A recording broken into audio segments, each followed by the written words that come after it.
తండ్రి, దీవించవా మా భారతదేశాన్ని, రక్షించవా మా భారత పౌరులని, పిల్లలు మొదలుకొని పెద్దవారు అయిన వరకు నాయన, బాలుడికి ఏం కావాలి, పెద్దవారికి ఏం కావాలి, నాయన వృద్ధుల వారికి ఏం కావాలి, యవనస్తులకి ఏం కావాలి, అందరికీ నీవు అవసరం తీర్చేవాడు గనక నా తండ్రి, దీవించి మా భారతదేశాన్ని రక్షించమని అడుగుతూ, తండ్రి నువ్వే మాకు దిక్కు, నువ్వే మాకు సర్వం గనక, సర్వాధికారివి నువ్వే గనక, సర్వజనుల్ని రక్షించుట కొరకు, పాపులైన మమ్మల్ని నీ రెక్కల నీడలో బలపరచుట కొరకు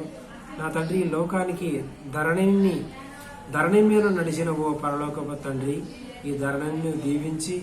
నాయన నశించుతున్న దాన్ని ఎత్తికి రక్షించడానికి పరమ నుంచి భూమికి దిగి వచ్చిన ఓ పరలోకపు తండ్రి, ప్రతి మనిషికి అవసరం తీర్చుట కొరకు, ప్రతి మనిషిని నీ రెక్కల నీడలో బలపరచుట కొరకు, ఆదరించుట కొరకు నీ కృపలో వర్ధిల్లమని, ప్రతి మనిషిని తండ్రి ఆహారం కావాలి, ఏం కావాలి, వస్త్రాలు కావాలి తండ్రి, ప్రతి మనిషిని నువ్వు నీ రెక్కల నీడలో ఎవరికి ఏ అవసరత తీరుస్తున్నావు గనక